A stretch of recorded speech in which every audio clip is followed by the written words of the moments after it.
আমার বন্ধুরা, ন্যায় প্রতিষ্ঠার জন্য কাজ করতে হবে, কোরআন প্রতিষ্ঠার জন্য কাজ করতে হবে, হক প্রতিষ্ঠার জন্য কাজ করতে হবে।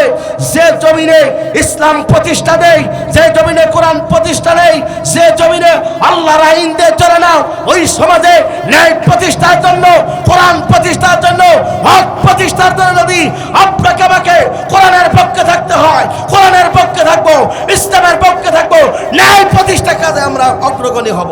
আল্লামা সাইদি তুমি মরণি, শহীদ হয়েছ তুমি এটাই জানি।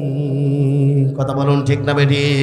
আল্লামা সাইদি তুমি মরণি, শহীদ হয়েছ তুমি এটাই জানি, শহীদ হয়েছ তুমি এটাই জানি। কারাগারে কাটালে 13টি বছর, বাতিলকে পেছে তোমায় দেখে থর থর। আমারই ভয়ের শাহাদাতে চোখের পানি তুমি ফেলো না, ওরা আমাদের গর্ভের ধন, ওরা মাবুদের প্রিয়জন, ওরা আমাদের গর্ভের ধন, ওরা মাবুদের প্রিয়জন। আমার ভয়ের শাহাদাতে, আমার ভয়ের শাহাদাতে চোখের পানি তুমি ফেলো না, ফেলো না, ওরা আমাদের গর্বের ধন, ওরা মাবুদের প্রিয়জন, ওরা আমাদের গর্বের ধন, ওরা মাবুদের প্রিয়জন। খুনে রাঙা ওই পথ ধরে এগিয়ে যাব মোরা সাহস ভরে, খুনে রাঙা ওই পথ ধরে এগিয়ে যাব মোরা সাহস ভরে। শহীদে মিছিলে মোরা রব আমরণ, শহীদে মিছিলে মোরা রব আমরণ। আমারই ভয়ের শাহাদাতে চোখের পানি কেউ ফেলো না, ফেলো না, ওরা আমাদের গর্বের ধন, ওরা মাবুদের প্রিয়জন, ওরা আমাদের গর্বের ধন, ওরা মাবুদের প্রিয়জন। শহীদেরা মরে না তো বাঁচে চিরদিন, শোধ করা যাবে না যে তাহাদের ঋণ। কথা বলুন ঠিক না রে? শহীদেরা মরে না তো বাঁচে চিরদিন, শোধ করা যাবে না যে তাহাদের ঋণ। আমাদের চাওয়া পাওয়া নেই কিছু মাল, আল্লাহর রাজে চাই আসুক আবার। কথা বলুন ঠিক না রে? আমাদের চাওয়া পাওয়া নেই কিছু আর, আল্লাহর রাজে চাই আসুক আবার। ফুলে ফলে শোষিত নতুন জীবন, ফুলে ফলে শোষিত নতুন জীবন।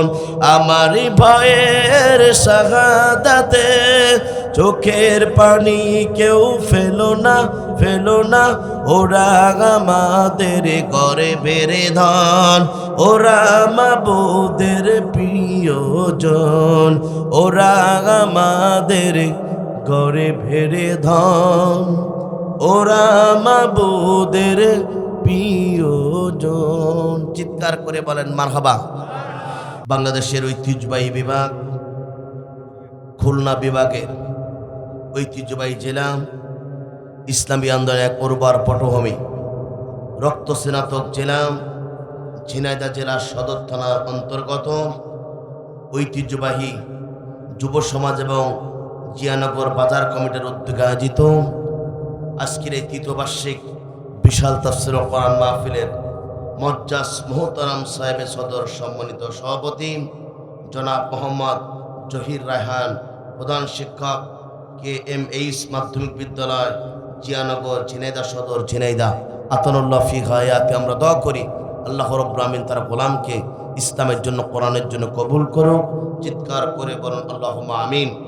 প্রিয় উপস্থিতি, আমরা এই কোরআনের ময়দানে আসতে পেরে খুশি না বেজার? জোরে বলুন, খুশি না বেজার? আমরা এসেছি একটি কিতাবের আলোচনা শোনার জন্য। বলুন তো এই কিতাবের মালিককে? আল্লাহকে আমরা দেখি না, কিন্তু বিশ্বাস করেছি আল্লাহর পক্ষ থেকে কোরআন আসলো, এটা আমরা বিশ্বাস করেছি। সেই কোরআনের আলোচনা শোনার জন্য বুঝেছি। বলুন তো সেই কোরআনের আলোচনার মঞ্চে আমার বন্ধুরা, এই জন্য কোরআনুল কারিমটা একটা দামি মঞ্চ, দামি জায়গা। এখানে আসলে অনেকে মনে করছে যে কোরআনে কি আলোচনা করবে, আমরা কোরআন আলোচনা না শুনে অনেকে পিছন দিক থেকে দৌড় মারার জন্য চেষ্টা করব। কিন্তু এখানে যারা আসলেন, একজন ব্যক্তি ক্ষতির ভিতরে নয়, সমস্ত ব্যক্তিগুলো লাভের ভিতরে আছে। চিৎকার করে বলেন আল্লাহু আকবার। এই ময়দানে বাইরে যারা আছে তারা ক্ষতির ভিতরে থাকতে পারে, কিন্তু আল্লাহ রাসূলের হাদিস, আল্লাহর কোরআন কি বিশ্বাস হয়? জোরে বলেন হয়? যদি হয়ে থাকে, আল্লাহ নবী বলছেন তাদারুসুল ইলমি সাতিমিনাল লাইলি, যারা একটি ঘন্টা কোরআনের জন্য ব্যয় করবে, 60 বছর নফল ইবাদত করলে যে পরিমাণ সওয়াব হবে, একটি ঘন্টা কোরআনের জন্য ব্যয় করলে সেই পরিমাণ সওয়াব আপনার আমলনামায় লেখা হবে। একটু জোরে বলা যাবে না সুবহানাল্লাহ? শুধু এখানে না, শেষ নয়, যারা একটা কোরআন আয়াত তাফসীর শোনার জন্য বসে যাবে, 500 রাকাত নামাজ পড়লে রাসূল বলছেন হাদিসের ভিতরে যে সওয়াব হবে, একটি কোরআন আয়াত শোনার এবং বোঝার জন্য বসলে সেই পরিমাণ সওয়াব আপনার আমলনামায় লেখা হবে। একজন মুসলমান দিনে কি 500 রাকাত নামাজ পড়তে পারে? জোরে বলেন, পারে না। শুধু এখানে শেষ নয় আমার বন্ধুরা, আমরা এসেছি কোরআন শোনার জন্য। আল্লাহ নবী অন্য হাদিসে বলছেন, ইকরাল কোরআনা ফাইন্নাতি ইয়াউমাল কিয়ামাতি শাফিআল লিআসহাবিহি। কিয়ামতের ময়দান কঠিন মুসিবতের দিন, কিয়ামতের ময়দান কঠিন মুসিবতের দিন, যেদিন সূর্যগুলো মাথার উপরে চলে আসবে, জমিনগুলো তামা হয়ে যাবে, গুনাহগার ব্যক্তির জিহ্বাগুলো যখন নাবিষ্টক ঝরে যাবে, যেদিন কানতে কানতে চোখের পানি ফুরিয়ে যাবে, চক্ষু দিয়ে যেদিন রক্ত প্রবাহিত হবে, যেদিন সন্তান পিতার পরিচয় দেবে না, পিতাও সন্তানের পরিচয় দেবে না, স্বামী তার স্ত্রী পরিচয় দেবে না, স্ত্রী তার স্বামীর পরিচয় দেবে না, যেদিন কেউ কারোর জন্য বিন্দু পরিমাণ সুপারিশ করার সাহস পাবে না। আজকে যারা এই কোরআনের ময়দানে আসলেন, আল্লাহ নবীর হাদিসে বলছেন এই কোরআন তাদেরকে সুপারিশ করে করে আল্লাহর জান্নাতে নিয়ে যাবে। একবার জোরে জোরে বলেন আল্লাহু আকবার। আমার বন্ধুরা, শুধু এখানেই শেষ নয়, যতক্ষণ পর্যন্ত এখানে আপনি আমি বসে থাকবো, আসমান থেকে ঠান্ডা লাগছে আপনাদের, কিন্তু আসমান থেকে ফেরেশতা নাজিল হয়েছেন। আল্লাহ পাক ফেরেশতা নাজিল করে চতুর্ধার দিয়ে বেষ্টনী করে রেখেছেন, যে ফেরেশতাদেরকে আমরা দেখতে পারি না। আমার বন্ধুরা, আপনারা আমাদের রহমত এবং বরকত নাজিল করছেন। এক শ্রেণীর ফেরেশতারা আপনার আমার একটা ছবি নিয়ে আল্লাহর কাছে বলছে, আল্লাহ আপনার পাগলপাড়া বান্দা এবং বান্দিরা দেখলাম রাতের ঘুমকে হারাম করে প্রচণ্ড ঠান্ডার ভিতরে আল্লাহ তোমার কোরআন শোনার জন্য এমন একটি ময়দানে বসে গেছে। আল্লাহ আপনার পক্ষ থেকে তাদের জন্য কোনো পুরস্কার আছে কিনা জানতে চায়। সঙ্গে সঙ্গে আল্লাহ রাব্বুল আমিন ফেরেশতাদেরকে ডেকে বলে, ও আমার ফেরেশতারা, ওরা কি আমার জান্নাত দেখেছে? বলে না, ওরা আপনার জান্নাত দেখে নাই। ওরা কি আমার জাহান্নাম দেখেছে? ফেরেশতারা বলে না, জাহান্নাম দেখে নাই। ওরা কি হাসরের ময়দান দেখেছে? ফেরেশতারা বলে ওরা আপনার হাসরের ময়দান দেখে নাই। ওরা কিয়ামতের ময়দান দেখে নাই, কবর যে আযাব হবে এটাও দেখে নাই।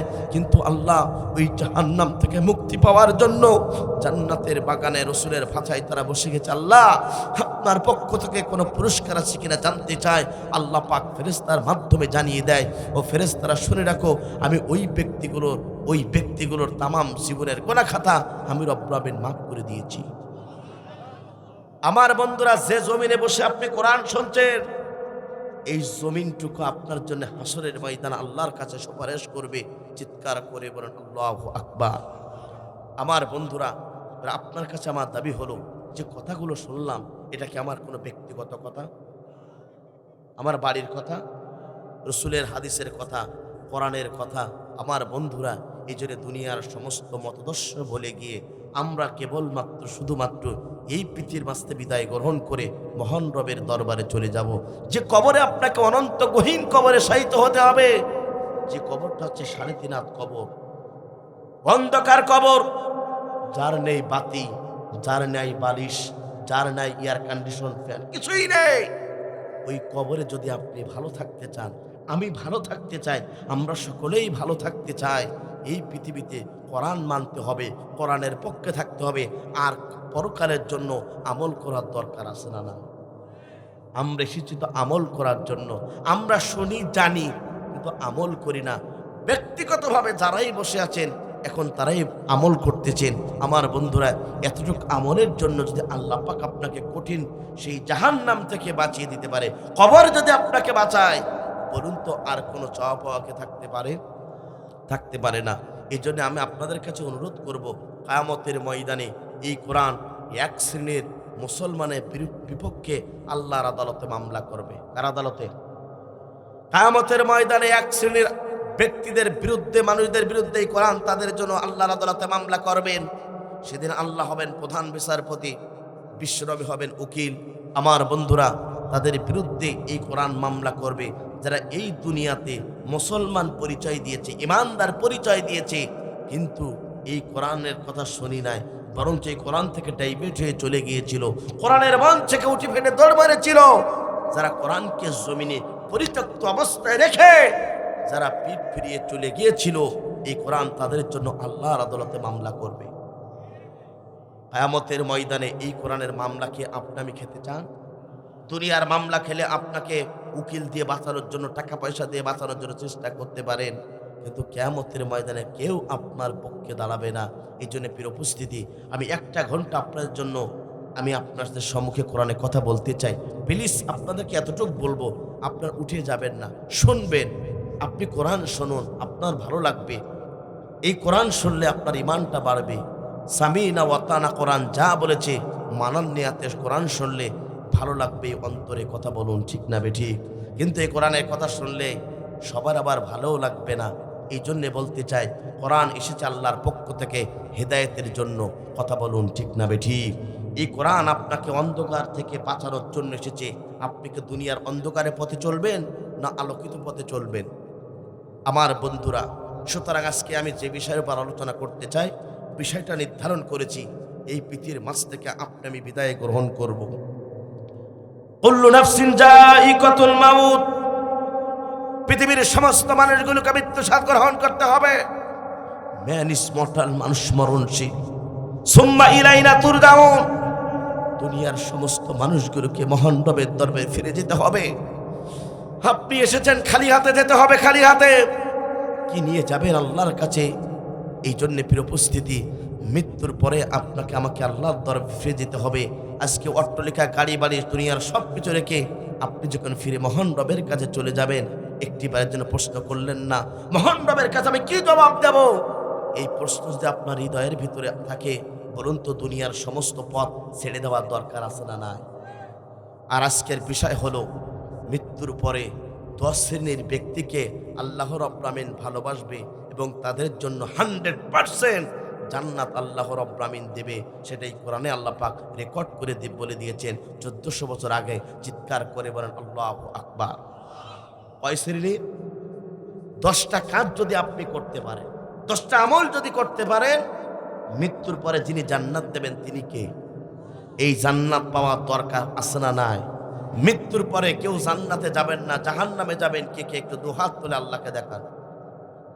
কি আমরা নামাজ না পড়লেও জান্নাতে যেতে চাই? কথা বলুন, ঠিক না বেঠিক? আমার বন্ধুরা, এই জন্য জান্নাতে যদি যেতে চান, এই 10টা আমল আপনাকে করতে হবে। দুনিয়ার সমস্ত সব কিছু ভুলে গিয়ে যেন আমরা আল্লাহর সান্নিধ্য পেয়ে যাই, আল্লাহর জান্নাত পেয়ে যাই। চিৎকার করে বলেন আল্লাহু আকবার। আমার বন্ধুরা, তাহলে লক্ষ্য করুন, হাজার হাজার মানুষের ভিড় থেকে বাঁচাই কি করে? যে মহান রব আপনাকে আমাকে পছন্দ করেছেন, যে মহান রব আপনাকে আমাকে ভালোবেসেছেন, যে মহান রব দুনিয়ার সমস্ত রাস্তাগুলোকে পৃথক করে প্রচন্ড ঠান্ডার ভিতরে, আমি বুঝতে পারছি প্রচন্ড ঠান্ডা, তারপরও আল্লাহ রাব্বুল আমিন ওই জাহান্নামের ভয়তে জান্নাত পাওয়ার জন্য শত শত মানুষের ভিড় থেকে বাঁচাইকৃত করে যে মহান রব এখানে আপনাকে বসালেন, আপনি আমি সৌভাগ্যবান ব্যক্তি। সে মহান রব বলছেন, বান্দা শুনে রাখো, এই কোরআনে আলোচনার শূন্য যারা বলেছে, এই কোরআন কেন নাজিল করা হলো? এই প্রশ্ন যদি কোরআনের কাছে করি, দুনিয়ার সমস্ত উত্তরগুলো ব্যর্থ হয়ে যাবে। এই কোরআনের কাছে প্রশ্ন করলে এই কোরআন আপনার সঙ্গে সঙ্গে উত্তর দিয়ে দেবে। একবার জোরে জোরে বলুন আল্লাহু আকবার।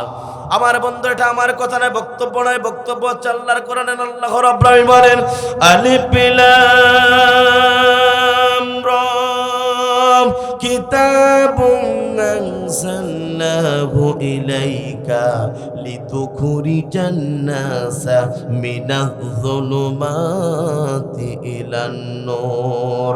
একবার জোরে জোরে বলুন আল্লাহু আকবার। আমার বন্ধুরা, কোরআন তেলাওয়াতের পরে যদি আল্লাহু আকবার বলে, আল্লাহ নবী বলেছেন দুনিয়া এবং আখিরাতে তাদের দুইটা পুরস্কার দেওয়া হবে। কয়টা? যারা এই জমিনে বেশি বেশি করে আল্লাহর নাম উচ্চারণ করবে, মৃত্যুর সময় কালেমা পড়ে তারা মৃত্যুবরণ করতে পারবে। চিৎকার করে বলেন আল্লাহু আকবার। দ্বিতীয় নম্বর হলো, যারা এই দুনিয়াতে বেশি বেশি করে আল্লাহ আল্লাহ আল্লাহু আকবার যারা শব্দ মুখে দিয়ে জবান দিয়ে উচ্চারণ করবে, তাদের হার্টগুলো ভালো থাকবে। চিৎকার করে বলেন আল্লাহু আকবার। আমার বন্ধুরা, একটা হার্ট লাগাতে গেলে বর্তমানে 2,20,000 টাকা খরচ হয়, বোলা খলি। তাহলে এই হার্ট, এই হৃদয়গুলো ভালো করার দরকার আছে না নাই? আর যে শব্দটা উচ্চারণ করলে ভালো হবে, সেই শব্দটা হচ্ছে আল্লাহু আকবার। একটু জোরে জোরে বলা যাবে না? আল্লাহু আকবার।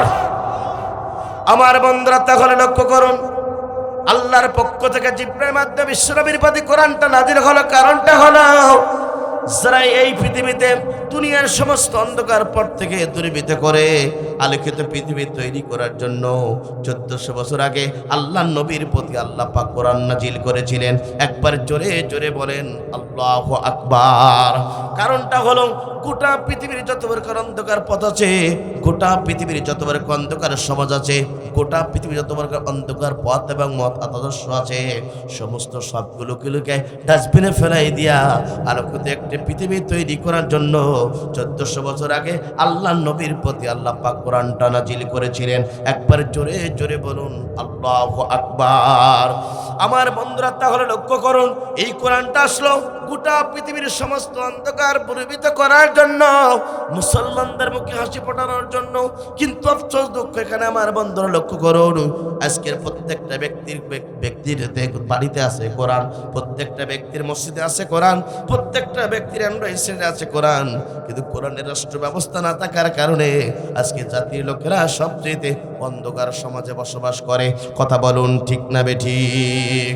আমার বন্ধুরা, কিন্তু এই কোরআনটা কখন নাজিল করা হয়েছিল একটু লক্ষ্য করুন প্রিয় বন্ধুরা।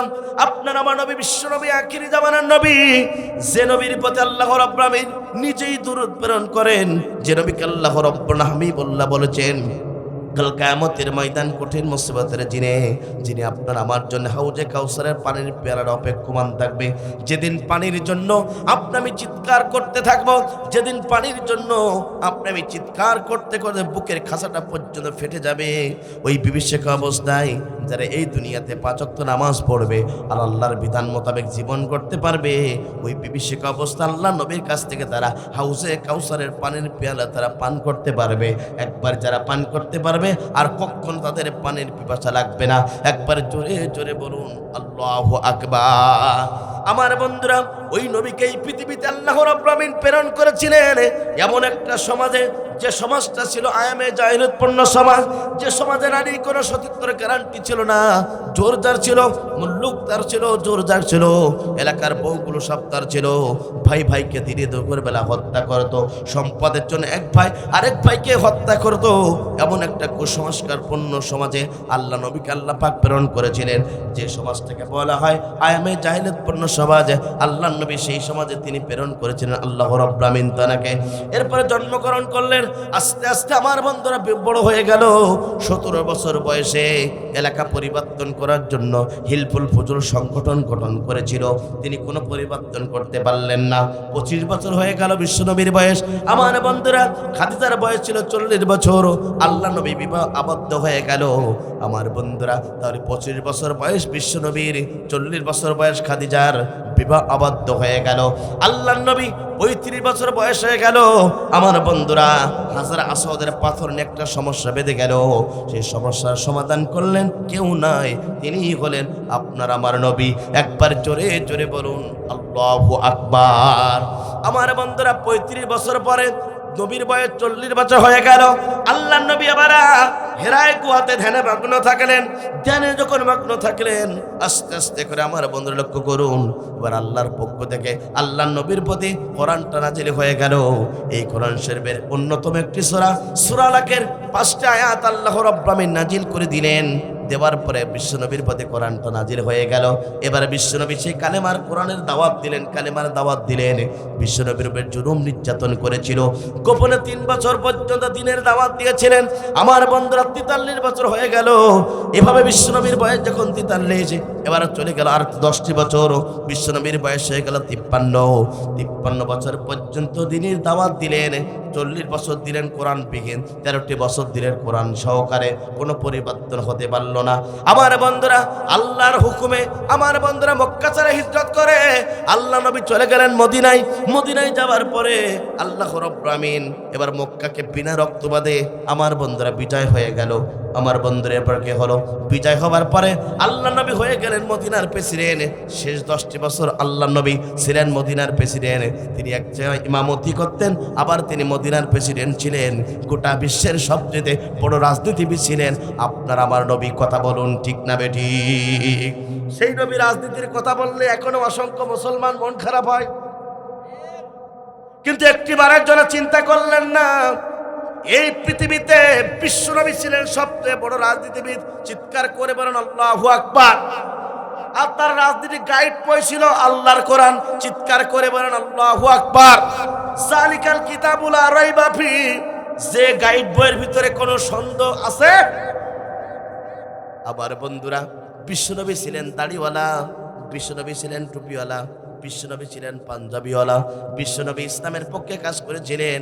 তাহলে বোঝাই গেল আল্লাহ নবী 10টি বছর ধরে মদিনার প্রেসিডেন্ট ছিলেন, সমস্ত সমস্যাগুলো সমাধান করেছেন আল্লাহ নবী কোরআন দিয়ে। তাহলে এই পৃথিবীতে সবচেয়ে বিশ্বনবী ছিলেন রাজনীতিবিদ। সুতরাং সেই নবীর রাজনীতির কথা বললে এখনো কিছু মুসলমান আমাদের প্রতি অখুশি হয়ে যায়। কথা বলুন ঠিক না বেঠিক? তাহলে আল্লাহর নবী হচ্ছে আমাদের নবী, আমার বন্ধুরা বিশ্বনবী হচ্ছেন আমাদের নবী, আমরা তার উম্মত। আল্লাহর নবী যদি 10টি বছর ধরে মদিনার প্রেসিডেন্টগিরি করতে পারে, নবীর উম্মত হিসাবে কেন এই ভূখণ্ডে হুজুররা এই দলের প্রধানমন্ত্রী হতে পারবে না? এই কথা বললে অনেকে মন অখুশি। কথা বলুন ঠিক না বেঠিক? 54 বছর সব দাড়ি চাচা আসলো। কথা বলুন ঠিক না বেঠিক? 54 বছর আসলো সব দাড়ি চাচা। আর এই সমাজের নারীরা আমরা এটা আর দেখতে চাই না। 2024 সালে নতুনভাবে বাংলাদেশ স্বাধীন হয়েছে। এই রক্তে মাখা এই শরীর থেকে আমরা বলতে চাই, এই জমিন হচ্ছে কোরআনের জমিন, ইসলামের জমিন। 1 সেকেন্ড বাঁচবো আল্লাহর কোরআনের জন্য বাঁচবো, 1 ঘন্টা বাঁচবো আল্লাহর কোরআনের জন্য বাঁচবো। 500 বছরের মতন করে বিড়ালের মতন আর বাঁচতে চাই না। কথা বলুন ঠিক না বেঠিক? 17 বছর বিড়াল ছিলাম, এখন আর বিড়াল নাই। রক্ত দিয়েছি আমরা, ফাঁসির কাস্টে ধরেছি আমরা, জীবন দিয়েছি আমরা। দেশ স্বাধীন করতে গিয়ে রক্তের বেতন ছেড়ে গিয়েছে। এই দেশ স্বাধীন করতে গিয়ে অসংখ্য ব্যক্তিবর্গ শহীদ হয়েছে। এরাই ছেলে মুসলমানের সন্তান, আর রক্ত দেব আমরা, বোঝা মারবা তোমরা। এটা মুসলমান বাংলা জমিনের হতে দেবে না। কথা বলুন ঠিক না বেটি? রক্ত দেবে হুজুররা, ফাঁসির কাজটা চলবে হুজুররা, রাজপথে থাকবে হুজুররা, আর মিষ্টি খাবার তুমি তোলা ভাই ওই সিন বাদ দিয়ে দাও। কথা বলুন ঠিক না বেঠিক? সুতরাং স্পষ্ট ভাষায় বলতে চাই, আগামীর বাংলাদেশ কোরআনের বাংলাদেশ, আগামীর পৃথিবী ইসলামের পৃথিবী, আগামীর সূর্য ইসলামের সূর্য। টেকটাপ থেকে বাতুরিয়া, রেপটা থেকে বাতুরিয়া 1 সেকেন্ড বাঁচবো। মুসলমান কোরআনের জন্য বাঁচতে চান কারা কারা? দুটি হাত তুলে আল্লাহকে দেখান তারা তারা। লিল্লাহি তাকবীর। আল কোরআনের আলো দুনিয়ার মুসলিম, কোরআন হাদিস সেখানে, তাফসীর মাহফিল সেখানে। লিল্লাহি তাকবীর।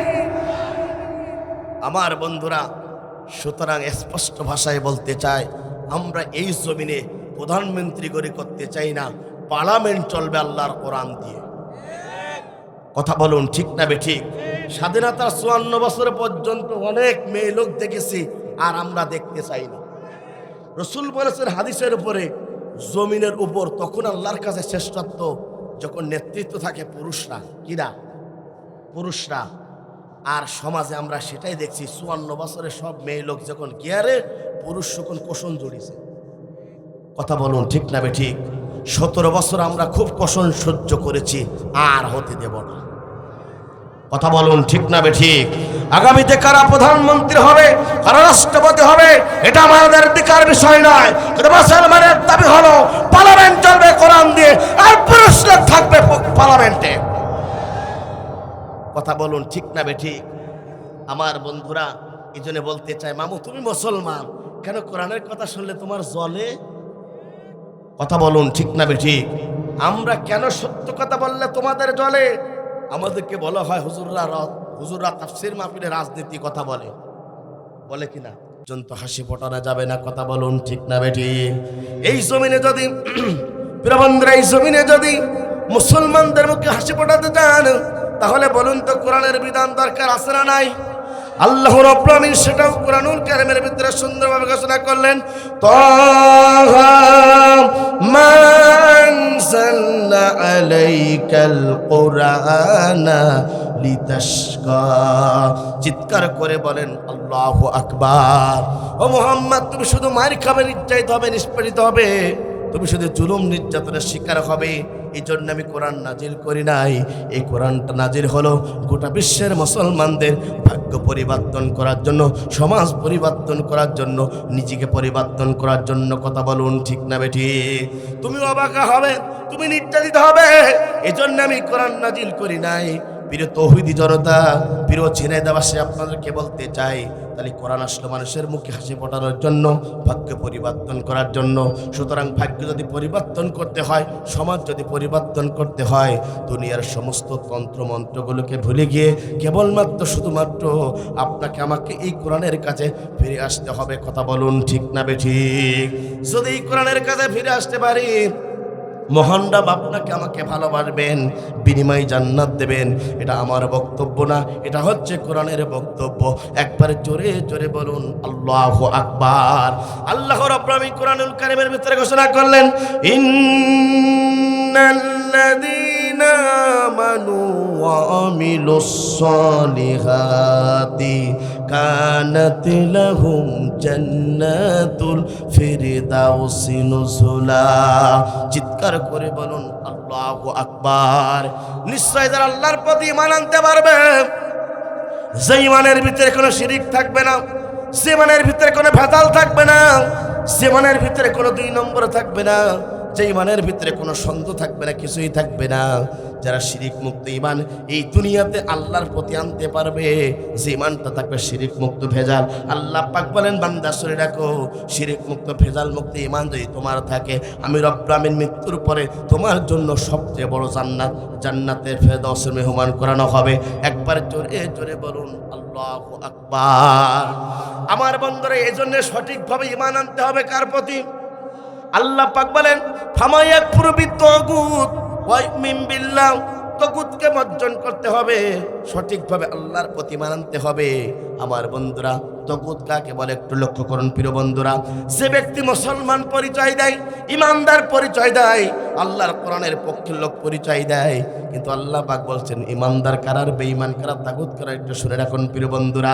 যারা এই জমিনে নিজেও আল্লাহর আইন মানে না, অপরকে মানতে দেয় না, বাধা প্রদান করে, আল্লাহর কোরআনের ভাষায় তারা হচ্ছে তাগুত। এই সমাজে এই মুসলমান নামধারী মুনাফিকের বাচ্চা আসরা নাই, নিজেও কোরআন মানে না, নিজেও কোরআনের পক্ষে থাকে না, ইসলামের পক্ষে থাকে না, ইসলাম বাস্তবায়ন এটাও চায় না, এর বিরোধিতা করে। এই তাফসীর মাহফিলের বিরোধিতা অনেকে করেছিল। আমার বন্ধুরা, তারা মুসলমান সন্তান পরিচয় দিয়েছে, কিন্তু খোদার কসম, যারা কোরআনের বিরুদ্ধে যায়, ইসলামের বিরুদ্ধে যায়, ওরা মুসলমান থাকে না, ওরা কাফের হয়ে যায়। কথা বলুন ঠিক না বেঠিক? এটা আমার কথা না, কোরআনুল কারীমের কথা। আল্লাহ পাক বলেন, ওয়া ক্বালাল্লাযীনা কাফারু লা তাসমাউ লিহাদাল কুরআন ওয়ালগাউ ফিহি লাআল্লাকুম তাগলিবুন। আর কাফেররা বলেছিল, তোমরা কোরআন শোনো না, কোরআনের কাছে তোমরা যাও না, যেখানেই কোরআনে আলোচনা হয় সেখানে বন্ধ করে দেওয়ার জন্য চেষ্টা করে। আমার বন্ধুরা, গতকাল থেকে এই কাজ বাংলাদেশে শুরু হয়েছে। কথা বলুন ঠিক না বেঠিক? অনেকে বলছে নির্বাচনে কারে এই তাফসীর মাহফিল বন্ধ করতে হবে, নিষিদ্ধ, অনুমতি নিতে হবে। আফসোস, দুঃখ এখানে যারা বন্ধ করার জন্য বলেছে একজন হিন্দু বলিনি। কথা বলুন ঠিক না বেঠিক? মুসলমান থাকে কি করে? তারা বাংলার জমিনে নির্বাচনের কারণে নির্বাচনের দোহাই দেয়, যারা তাফসীর মাহফিলের অনুমতি চায়, তার নির্বাচনের দোহাই দেয়, যারা বাংলার জমিনে পবিত্র ইসলাম কোরআনের মাহফিলকে যারা বন্ধ করতে চায়, এরা মুসলমানের সন্তান হতে পারে না, নব্য ফিরাউনের বাচ্চা। যারা বাংলার জমিনে নির্বাচনের দোহাই দেয়, যারা তাফসীর মাহফিলকে বন্ধ করতে চায়, বর্তমানে আবু জেহেলের ফটোস্টার কবিতারা, সে যে নেতা হোক, নেত্রী হোক, আর যে হোক না কেন, একজন মুসলমান হিসাবে এটা আমরা সহ্য করতে পারি না। 18 কোটি মুসলমান বাংলার জমিনে তাফসীর মাহফিল চলবে, কোরআনের মাহফিল চলবে, কোন চাইলে একটা বাস্তবায়ন হতে দেবে না। কিসের অনুমতি? আমরা এখানে কি মারামারি করতে আসি? জোরে বলেন। এখানে কি আপনাদের কোনো ব্যক্তিগত কোনো কথা বলতে আসি? আমরা কি এখানে ডানি পাল্লায় ভোট দিতে বলি? এখানে কি বিএনপির ধানের শীষের পক্ষে ভোট দিতে বলি? না, আমরা আপনাদেরকে জাহান্নাম থেকে বাঁচানোর জন্য আসি, নিজে জাহান্নাম থেকে বাঁচার জন্য চেষ্টা করি। একজন আলেম হিসাবে আপনাদেরকে জাহান্নামের রাস্তা থেকে বাঁচানোর জন্য চেষ্টা করি।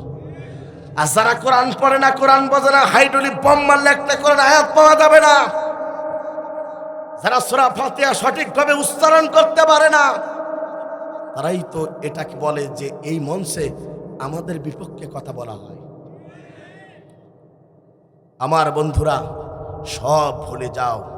এই জমিনে 17টি বছর ধরে কোরআনের বিরুদ্ধে ছিল যারা, 5 আগস্টের দিন জুতার বাড়ি খেয়েছে তারা। এই জমিনে আলেমদের বিপক্ষে গিয়েছে যারা, 2024 সালে 5 আগস্টে লাঠির বাড়ি খেয়েছে তারা। ছাত্র জনতার রক্তের বিনিময়ে অর্জিত বাংলার দ্বিতীয় নতুন স্বাধীনতা, তুমি এই জমিনে চেয়ারে বসে আবার আলেমদের বিরুদ্ধে কথা বলো, কোরআনের বিরুদ্ধে কথা বলো, তাফসীর মাহফিলের বিরুদ্ধে কথা বলো। এই জনতা এখনো পর্যন্ত খবরে বসে থাকবে না, আবারও প্রতিহত করার জন্য তারা চেষ্টা করবে। সুতরাং নির্বাচনের দিন নির্বাচন হবে, জমিন আল্লাহর, আসমান আল্লাহর। এদেশের প্রতিদিন সূর্য ওঠে, প্রতিদিন সূর্য অস্তে যায়, প্রতিদিন মসজিদের মিনার থেকে 5 বার আজান পরিচালিত হয়। মুসলমানের দাবি হলো তাফসীর মাহফিলে অনুমতি লাগবে না। বিনা অনুমতিতে যে মহান রব এই পৃথিবীতে কোরআন নাজিল করেছে, আমরা এই সদরে বলতে চাই আজকে ইলেকট্রনিক মিডিয়ার মাধ্যমে গোটা বাংলাদেশকে বিনা অনুমতিতে বাংলার জমিনে কোরআনের তাফসীর মাহফিল চলবে। আর যারাই বাধা দিতে আসবে, মনে করতে হবে আছে এই সমাজের আবু জেহেল মার্কা মুসলমান। সে যে জায়গার লোক হোক না কেন, সে যত বড় ক্ষমতা লোক হোক না কেন, সবচেয়ে পাওয়ারফুল আল্লাহর কোরআন। কোরআনের বিপক্ষে যারাই চলেছে তাদের জীবনটাকে দুনিয়াতে সারকার করে দিয়েছেন তিনি কে? আমার বন্ধুরা, তাহলে লক্ষ্য করুন, তাগুত মুক্ত ঈমান আপনাকে আনতে হবে। উযু ছাড়া যেমন নামাজ হয় না, আমার বন্ধুরা ঠিক তেমনি ভাবে ঈমান না থাকলে আপনি আল্লাহর সবচেয়ে দামি মেহমান হতে পারবেন না। কথা বলুন ঠিক না বেঠিক? রূহ না থাকলে যেমন দেহের কোনো মূল্য থাকে না, ঠিক তেমনি ভাবে আমার বন্ধুরা লক্ষ্য করুন, এই সমাজে সঠিকভাবে ঈমান যারা আনবে, আল্লাহ রাব্বুল আমিন বলেন মৃত্যুর পরে আমি রাব্বুল আমিন তাদের জন্য জান্নাত দেব। একবার জোরে জোরে বলুন আল্লাহু আকবার। এবার আল্লাহর কি কোরআনে বলছে যারা বাধা দেন কোরআনের মাহফিলে, একটু লক্ষ্য করুন প্রিয় বন্ধুরা। আল্লাহ পাক কোরআনুল কারীমের ভিতরে বলছেন ওয়াজাক্কির ফাইন্না যিকরা তানফাউল মুমিনিন। হে নবী, আপনি মুমিনদের সম্মুখে কোরআনের কথা বলুন। যদি মুমিনদের সম্মুখে কোরআনের কথা বলা হয়, তাহলে মুমিনদের জীবনে সবচেয়ে বড় উপকার হবে। একবার জোরে জোরে বলুন আল্লাহু আকবার। কথা কার? তাহলে আমরা যারা বসেছি ঈমানদার কিনা? নামাজ পড়ে তারপরে এখানে বসেছি, কথা বলুন ঠিক না বেঠিক?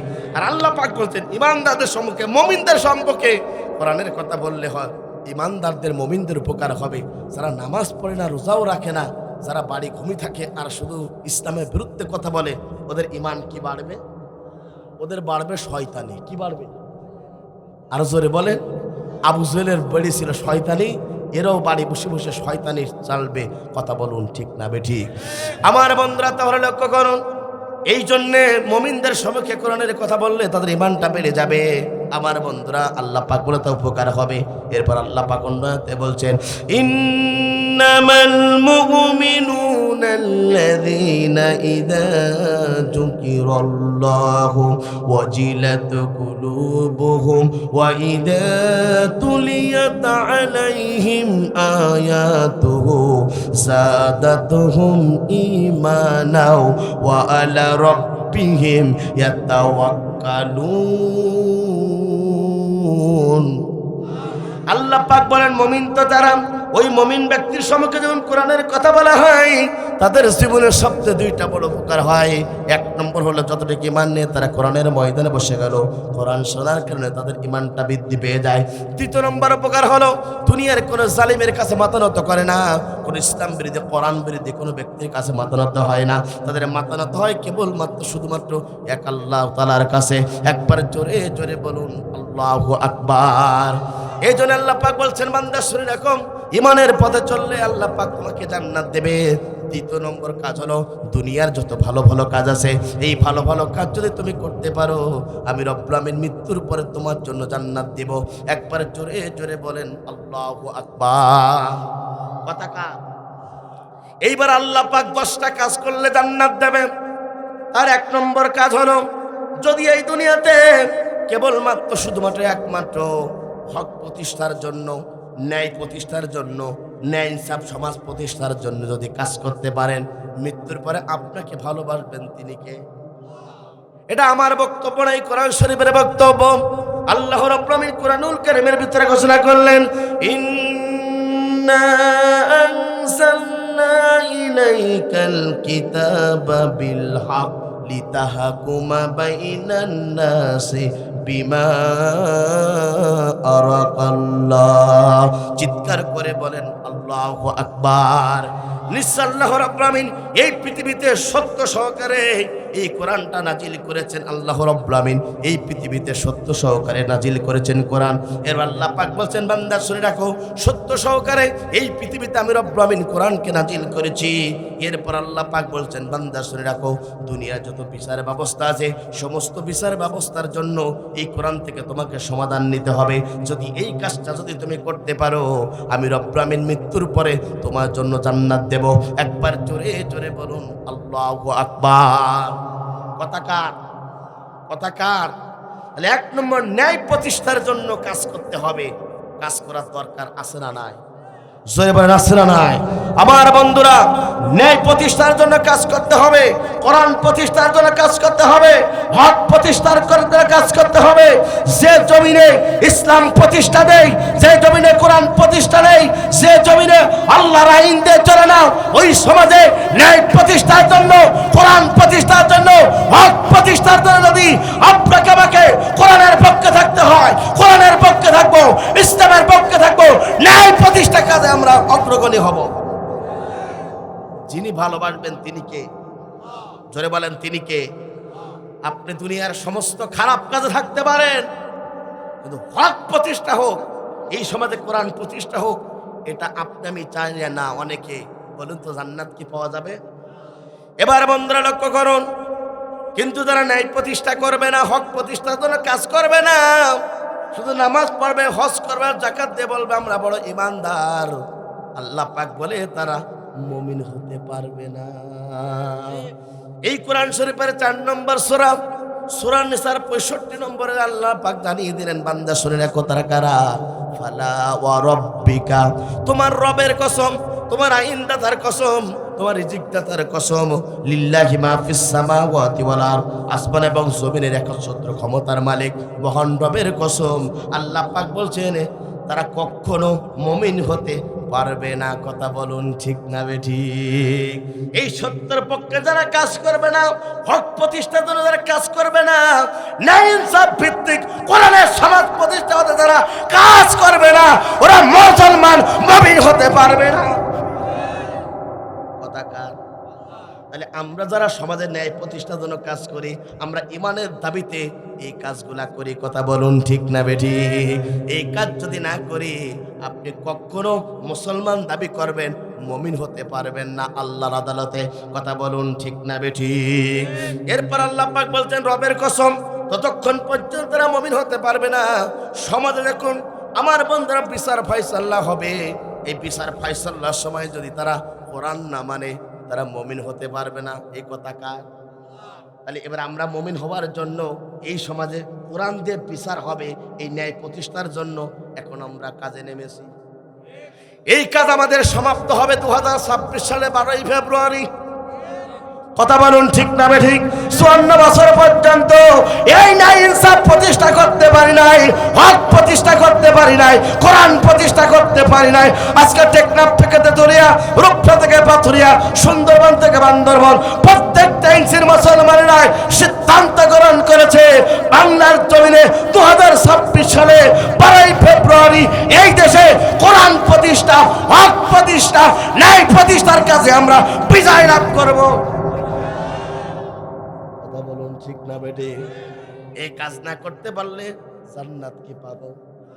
জোরে বলেন। মসজিদে চলবে আল্লাহর আইন, হজে চলবে আল্লাহর আইন, রোজায় চলবে আল্লাহর আইন, বিবাহ চলবে আল্লাহর আইন। আর এই জমিনের মালিক কি মোদি দাদা? কথা বলেন না কেন? মসজিদের জমিনের মালিক কে? রোজা আইন মানিকা, হজে আইন মানিকা, জাকাতে আইন মানিকা। রাষ্ট্র ব্যবস্থা এই সমাজে কোরআন যদি না মানেন, কোনো কিছুতে কাজ হবে না। মসজিদে যেমন শান্তি পান কোরআনের আইন মানার কারণে, এখানেও কোরআনের আইন মানেন, প্রতিষ্ঠা করেন, শান্তি যিনি দিয়ে দেবেন তিনি কে? আমার বন্ধুরা, এরপর আল্লাহ রাব্বুল আমিন কোরআনুল কারীমের ভিতরে বলছেন, বান্দা শুনে রাখো, যারা এই সমাজে হক ইনসাফ প্রতিষ্ঠা করতে চায় না, ওরা কারা? এটা আমার কথা। আল্লাহ পাক সূরা মাইদার ভিতরে তিনটি জায়গায় আল্লাহ পাক বলে দিয়েছেন, যারা কোরআন দিয়ে বিচার ফয়সালা করে না, এরা হচ্ছে আল্লাহর কোরআনের ভাষায় এরা হচ্ছে কাফের। কথা বলুন ঠিক না বেঠিক? সুতরাং কোরআন দিয়ে বাংলাদেশ চলুক, বিচার ফয়সালা হোক, এটা যারা মুসলমানের সন্তান পরিচয় দেয় কিন্তু চায় না 1 নম্বর কোরআনের ভাষায়, তারা হচ্ছে কাফের। এটা আমার বক্তব্য না, এটা আল্লাহর বক্তব্য। কথা বলুন ঠিক না বেঠিক? সমাজে কোরআন দিয়ে বিচার ফয়সালা হোক, এটা যারা চায় না, কোরআনের ভাষায় তারা হচ্ছে জালেম। তারা কি? জোরে বলেন কি? জালেম। 3 নম্বর হচ্ছে যারা কোরআনের বিচার ব্যবস্থা, সমাজে বিচার ব্যবস্থা কোরআন দিয়ে হোক, এটা যারা চায় না, আল্লাহর কোরআন বলে, তারা হচ্ছে ফাসিক। সুতরাং আমরা জালেম হতে চাই না, কাফের হতে চাই না, ফাসিক হতে চাই না, আমরা মুমিন হতে চাই, আমরা বিচার ফয়সালা কোরআন থেকে নিতে চাই। কথা বলুন ঠিক না বেঠিক? এই বিচার ফয়সালা করেছেন বিশ্বনবী, চিৎকার করবেন আল্লাহু আকবার। এই বিচার ফয়সালা বাংলার জমিনে হোক, এটা আপনি আমি চাই কিনা? কারা কারা চান? দুহাত তুলে তো আল্লাহকে দেখান। লিল্লাহে তাকবীর, লিল্লাহে তাকবীর। হাত নামান। আলোচনা কি এই পর্যন্ত থাকবে? চলবে? চলবে? লিল্লাহে তাকবীর, লিল্লাহে তাকবীর। আল কোরআনের আলো দুনিয়ার মুসলিম। আল্লাহ নবীর বিচার ব্যবস্থা কেমন ছিল জানার দরকার আছে না নাই? ওই বিচার ব্যবস্থা বাংলার জমিনে যদি কায়েম হয়ে যায়, 24 ঘন্টার ভিতরে বাংলাদেশ পরিবর্তন হয়ে যাবে। চিৎকার করে বলেন আল্লাহু আকবার। আমার বন্ধুরা লক্ষ্য করুন, তাহলে আপনার আমার নবী, বিশ্ব নবী, আখিরি জামানার নবী, যে নবীকে আল্লাহ রাব্বুল আমিন এই পৃথিবীতে শ্রেষ্ঠত্ব দিয়েছেন, যে নবীর মান মর্যাদা আল্লাহ রাব্বুল আমিন এই পৃথিবীতে বেশি দিয়েছেন, আপনার আমার নবী, বিশ্ব নবী, আখিরি জামানার নবী, সমস্ত নবীর শেষে আসলেন। অন্যান্য নবীরা পর্যন্ত বিশ্বনবীর উম্মত হতে চেয়েছিলেন। শুধু তাই না, আপনার আমার নবীর দেহে পর্যন্ত মশাবাসী বসতেন না, এই দেহে পর্যন্ত সাপ বিচ্ছু কাটতেন না। আকাশের চন্দ্রগ্রহ বিশ্বনবী হেঁটে গেলে ছায়া প্রদান করতেন। এত মর্যাদা বিশ্বনবীকে আল্লাহ পাক দিয়েছেন। যে নবী একবার হা বললে হালাল হয়ে যেত, না বললে না হয়ে যেত। এত মর্যাদা আল্লাহ রাব্বুল আমিন বিশ্বনবীকে দিয়েছিলেন। শুধু এখানেই শেষ নয়, কোনো কাবির যদি ওলানের দুধ না পাওয়া যেত, বিশ্বনবী দুটি হাত মেরে দিলে মন মন দুধ সেখান থেকে পাওয়া যেত। একবার জোরে জোরে বলেন আল্লাহু আকবার। কেউ যদি অন্ধ থাকতেন, দুটো হাত যদি বলিয়ে দিতেন, সঙ্গে সঙ্গে তার দুইটা চোখ ভালো হয়ে যেতেন। এত মর্যাদা এই পৃথিবীতে সব তার কার্য করেছেন। ওই বিচার কাজ আপনি কোরআন দিয়ে করেন না, নিজের ব্যক্তিগত বিচারক হিসাবে ব্যক্তিগত দায়িত্ব দেন। সুতরাং শুনে রাখুন, বিশ্বনবীর মতন বিচার না মানলে আপনি মুমিন থাকতে পারবে না, যতই আপনি জজ ব্যারিস্টার পাস করেন। কথা বলুন ঠিক না বেটি? আল্লাহ নবী বিচার হয়ে গেল, ফাতেমার হাত কেটে দিতে হবে এমন একটা নির্ধারিত দিন ঠিক করলেন। অমুক দিন ফাতেমার হাত কাটতে হবে। আমার বন্ধুরা, বিশ্বনবীর কাছ থেকে ওই বনু মজলুম গোত্রের অসংখ্য নেতৃবৃন্দ ছিল, মাতব্বরা ছিল। ফাতেমাকে নিয়ে বাড়ি চলে গেলেন। সকলে টেনশনে পড়ে গেলেন। আমাদের গোত্র মেয়ে ফাতেমা চুরি করেছে, আটা সামান্য, গ্রেপ্তার হয়েছে। আল্লাহ নবীর আদালতে তার বিচার হয়েছে। বিশ্বনবী কোরআন দিয়ে বিচার করেছে, তার হাত কাটতে হবে। কিন্তু আমাদের গোত্রে আমরা হলাম এই গোত্র এই সমাজের সবচেয়ে বড় গোত্র। সুতরাং আমাদের গোত্রের মেয়ে যদি ফাতেমার হাত কাটা হয়, সমাজে আমরা মুখ দেখাতে পারবো না, কিছুই দেখাতে পারবো না। টেনশনে পড়ে গেল সকলেই। এবার চিন্তা করলেন এই বিচারটা কিভাবে কমানো যায়, একটু লক্ষ্য করুন। সকলে চিন্তা করে যখন বললেন ঠিক আছে, সবাই বলে এবার বললেন দেখো তো মুহাম্মাদের সাথে সম্পর্ক কার ভালো। সকলেই চিন্তা করে বললেন আমাদের সমাজে একটা যুবক আছে, প্রায় 20 থেকে 27 বছর বয়স। যুবকটার নাম আছে ওসামা। ওসামার সাথে বিশ্বনবীর সবচেয়ে ভালো সম্পর্ক। চলো চলো চলো, সকলে ওসামার কাছে চলো। সকাল হয়ে গেল, ওসামার বাড়ির সামনে চলে গেল। ওসামাকে ডাকা হলো। আমার বন্ধুরা, বনু মজলুম গোত্রের সমস্ত নেতৃবৃন্দ ওসামাকে ডাকার পরে ওসামাকে বলা হলো, আমরা শুনেছি বিশ্বনবীর সাথে ওসামা তোমার সবচেয়ে সম্পর্ক, তোমার কথা বিশ্বনবী শোনে, বিশ্বনবীর সাথে তোমার অত্যন্ত কুট্টি লিসান। ওসামা তুমি শুনে রাখো, আমরা একটা সমস্যায় পড়েছি, তোমার মাধ্যমে সমাধান নিতে চাই। ওসামা বললেন ঠিক আছে, তুমি আপনারা তাড়াতাড়ি বলে ফেলুন। সঙ্গে সঙ্গে বনু মজলুম গোত্রের সমস্ত নেতৃবৃন্দর ভিতর থেকে একজন ব্যক্তি বললেন, আমাদের হলাম বনু মজলুম গোত্র, আমাদের গোত্রে একটা মেয়ে নাম তার ফাতেমা, সামান্য আটা চুরি করলো। আটা চুরি করার অপরাধে তাকে গ্রেপ্তার করা হলো। গ্রেপ্তার করার পরে বিশ্বনবীর কাছে নিয়ে যাওয়া হলো। বিশ্বনবীর সঙ্গে সঙ্গে তাকে সব কিছু শোনার পরে বিশ্বনবী বিচার রায় দিয়েছে কোরআন দিয়ে, ফাতেমার বিপক্ষে চলে গেছে, তাকে হাত কাটতে হবে, এই বিচার রায় দিয়েছে বিশ্বনবী। কারণটা হলো ফাতেমা আটা চুরি করেছে। কথা বলুন ঠিক না বেটি? আমার বন্ধুরা, সঙ্গে সঙ্গে ওসামা বললেন তাহলে আমি কি করতে পারি? সঙ্গে সঙ্গে বনু মজলুম করতে সমস্ত নেতৃবৃন্দ বলে উঠলো, ওসামা শোনো, আমাদের বক্তব্য হলো ফাতেমার হাতটা না কেটে যদি আঙ্গুল কাটা হয় তাহলে আমরা বিশ্বনবীর প্রতি খুশি হয়ে যাব। ওসামা বললেন ঠিক আছে, তোমাদের এই বক্তব্যগুলো আল্লাহ নবীর কাছে সুন্দরভাবে উপস্থাপন করব। এবার পরের দিন সকালবেলা ওসামা রাদিয়াল্লাহু তাআলা আনহু আস্তে আস্তে করে নবীর দরবারে চলে গেলেন। খানায় কাবায় বসে আল্লাহ নবী একটু আরাম করছিলেন, বসেছিলেন। আল্লাহ নবীর প্রিয়তম সাহাবী ওসামা রাদিয়াল্লাহু তাআলা আনহু বিশ্বনবীকে সালাম প্রদান করলেন। আসসালামু আলাইকুম ইয়া রাসূলুল্লাহ। বিশ্বনবী সালামের উত্তর দিলেন, খুশি হয়ে গেলেন। ওসামা আসো বসো আমার কাছে। ওসামা বসে গেলেন। সঙ্গে সঙ্গে ওসামা বললেন, ইয়া রাসূলুল্লাহ হাবিবাল্লাহ, আপনি আমাকে ক্ষমা করবেন, আপনি আমাকে মাফ করবেন। আপনার সাথে একটা পার্সোনাল বক্তব্য আমি দিতে চাই, একটা কথা শোনাতে চাই। ইয়া রাসূলুল্লাহ, আপনি আমাকে ক্ষমা করবেন, মাফও করবেন, বলুন তো ক্ষমা এবং মাফ করবেন কিনা জানিয়ে দিন। সঙ্গে সঙ্গে আমার বন্ধুরা বিশ্বনবী ওসামাকে বললেন অবশ্যই করব, তুমি তাড়াতাড়ি বলো। আল্লাহ নবীর প্রিয়তম সাহাবী উসামা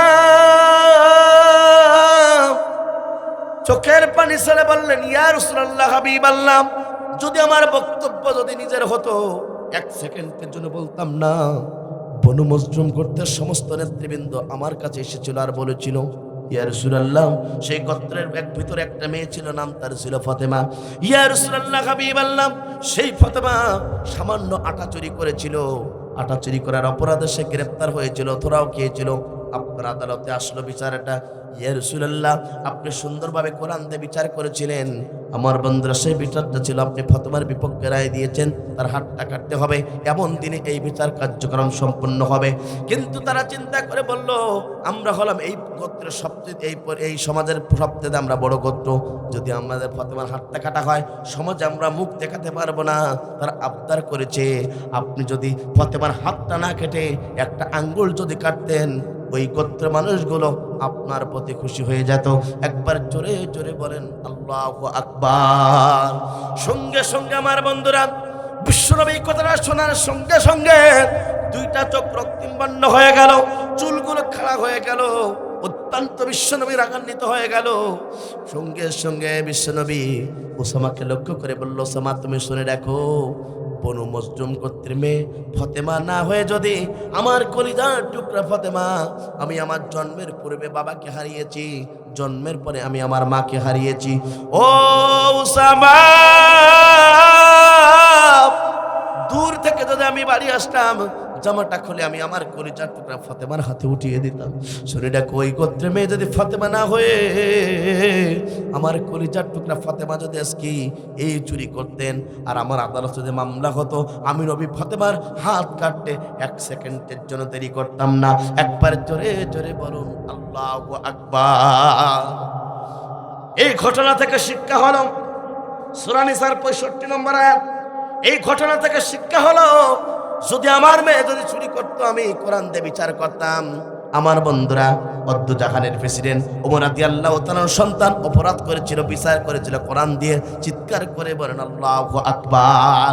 অর্থাৎ যারা এই পৃথিবীতে এই বিচার কার্য যারা সঠিকভাবে করতে চায় না, এরা মুমিন হতে পারবে না। এটা আমার বক্তব্য না, এটা আল্লাহর বক্তব্য। বিশ্বনবী বললেন, শুনে রাখো ওসামা, আমাকে অবশ্যই এই বিধানের সামান্য ত্রুটি করা যাবে না। একবার জোরে জোরে বলেন আল্লাহু আকবার। এই 1.5 বছরে যদি এই বিচার ব্যবস্থা বাংলার জমিনে হতো, আমার বন্ধুরা, এই 1.5 বছরে যদি বাংলার জমিনে এই বিচার কার্যালয় হতো, এই বিচারটা যদি কোরআন দিয়ে হতো, বলুন তো সালমান এই প্রমাণের হাত কি এখনো পর্যন্ত থাকতো? কথা বলেন। আর অসংখ্য দুর্নীতি করেছে যেসব ম্যাডামরা ঘরের আজকে দেয়ালের ভিতরে ঢোকে আল্লাহ আল্লাহ করছে, সোনার বাংলা শোনাচ্ছে। কথা বলুন ঠিক না বেঠিক? এদের হাত কি এখনো পর্যন্ত থাকতো? এই বাংলার জমিন থেকে 36,000 কোটি টাকা পাচার করে বাংলার জমিন থেকে বিতাড়িত করে যারা বেগম পড়ায় বাড়ি বানালো, ওই সালমান এই রহমানের যদি এতদিন পর্যন্ত লাগবে না, চুরি করেছে, দুর্নীতি করেছে, তাকে ধরা হবে। বাংলাদেশের 38টা চ্যানেল আছে, ইউটিউব ভিডিও সহ প্রত্যেকটা চ্যানেলের মাধ্যমে এমন একটা শুক্রবারের দিন নির্ধারণ করবে, সালমান এই প্রমাণ 36,000 কোটি টাকা দুর্নীতি করেছে, কোরআন দিয়ে বিচার হবে। চলে আসো এমন দিন বাইতুল মোকাররমের সামনে সমস্ত চ্যানেলগুলা লাইভ প্রচার করবে, আর সকলে দেখা হবে আর বলা হবে সালমান এই প্রমাণ 36,000 কোটি টাকা চুরির অপরাধে তাকে হাত কাটা হচ্ছে। এমন একটা টেবিলে এবারে ফেলে এরপর এখন থেকে 1 কোপ দেবে, এখান থেকে নেমে যাবে। আমার বন্ধুরা, 2026 সালে একটা পর্যন্ত কেউ নমিনেশন চাইবে না। নিজের টাকা খরচ করে আমরা বাঁচি না, আর কোটি কোটি টাকা দিয়ে মামুকে দিয়ে আসে বিদেশে টিকিট পাওয়ার জন্য, চেয়ার পাওয়ার জন্য। ও চিন্তা করে এত টাকা দিলাম আমার গুরুরে, আমি যখন চেয়ারে বসবো গুরুরে দিলাম 1 টাকা, আমি খাবো 9 টাকা। এই ধান্দা বাদ দাও, আগামীতে আর চলবে না। কথা বলুন ঠিক না বেঠি? বাংলার জমিন থেকে আর বেঁচে থাকতে একটি টাকা বাংলার জমিন থেকে বিতাড়িত করে বিদেশের বুকে মুসলমান পাঠাতে সেই সুযোগ আর দেওয়া হবে না। কথা বলুন ঠিক না বেঠি? সেই সুযোগ কি আমরা দেব? আমরা তাদেরকে ভালোবাসবো যারা 5 ওয়াক্ত নামাজ পড়ে, যাদের হৃদয়ের ভিতরে আল্লাহর ভয় আছে, যাদের দেহে আছে আল্লাহর ভয়। আমরা তাদের পক্ষে থাকবো, আমরা তাদেরকে বন্ধু বানাবো যারা 5 ওয়াক্ত নামাজ পড়ে। আমরা তাদেরকে বন্ধু বানাবো যারা এই সমাজে রোজা রাখে, হজ করে আল্লাহর বিধান মানতে চায়। এমন ব্যক্তিদেরকে পক্ষে থাকার দরকার আছে না নাই? যদি আমরা না করতে পারি, আল্লাহর আদালতে আমাদেরকে হিসাব দিতে হবে। সুতরাং 1 নম্বর হলো, যারা এই সমাজে এই 1 নম্বর কাজ, ন্যায় প্রতিষ্ঠার কাজ যারা করবে, আল্লাহ পাক তাদেরকে ভালোবাসবে। চিৎকার করে বলেন আল্লাহু আকবার। আর এই কাজ যদি না করি, যিনি আপনাকে ভালোবাসবেন না তিনি কে? 2 নম্বর পয়েন্ট হলো, আল্লাহ পাক মৃত্যুর পরে তাদেরকে ভালোবাসবে যারা এই সমাজে দুনিয়ার সমস্ত বিধানকে ডাস্টবিনে ফেলাই দিয়া, যারা আল্লাহর জমিনে এই কোরআনের বিজয়ের জন্য যারাই কাজ করবে, আল্লাহ পাক তাদেরকে ভালোবাসবে। চিৎকার করে বলেন আল্লাহু আকবার। এই কথাটা আমি এতক্ষণ আলোচনা করেছি, কোরআনের রেফারেন্স এবং হাদিস ছাড়া একটা বক্তব্য দিয়েছি। কথা বলেন, কিন্তু অনেকে 7 দোকানে চুলকাবে। হুজুর রাজনীতি জামাতের পক্ষে কথা বলে গেছে। কথা বলুন ঠিক না বেঠিক? আমার বন্ধুরা, আমরা জামাতের পক্ষে কথা বলি না, আমরা আল্লাহর কোরআনের পক্ষে কথা বলি। কথা বলুন ঠিক না বেঠিক? আরে আপনি যদি ভালো লাগে আপনি তাদেরকে দেবেন, আমার আফসোস নেই, কিন্তু কোরআনের কথা আমাকে বলতেই হবে। সামিনা ওয়াতানা, তোমাকে শুনতেই হবে, মানাই লাগবে। যদি না মানো তোমার কপালে ঝাঁটা লাগবে। আবার বন্ধুরা, দ্বিতীয় নম্বর পয়েন্ট হলো, এই সময় যারা ইসলাম প্রতিষ্ঠার জন্য কাজ করবে আল্লাহ পাক তাদেরকে ভালোবাসবে। এটা আমার বক্তব্য না, এটা কোরআনের বক্তব্য।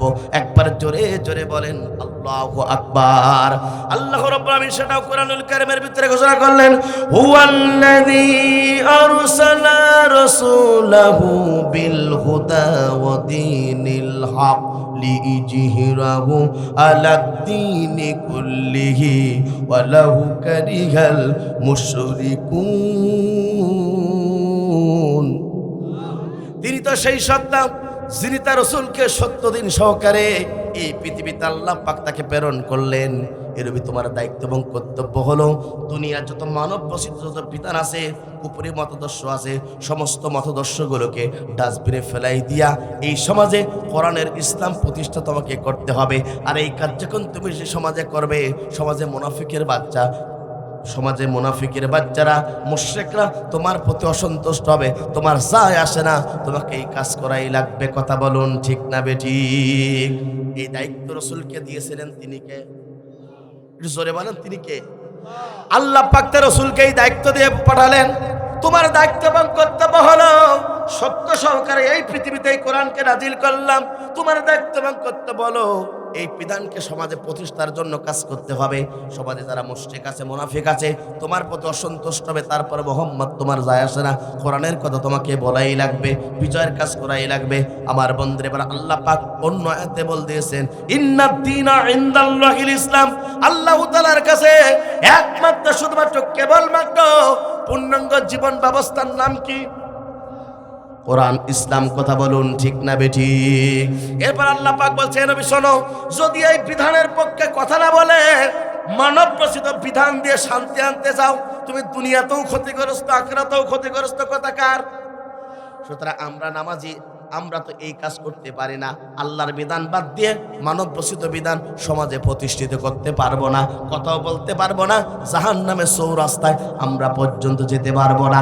কথা বলুন ঠিক না বেঠিক?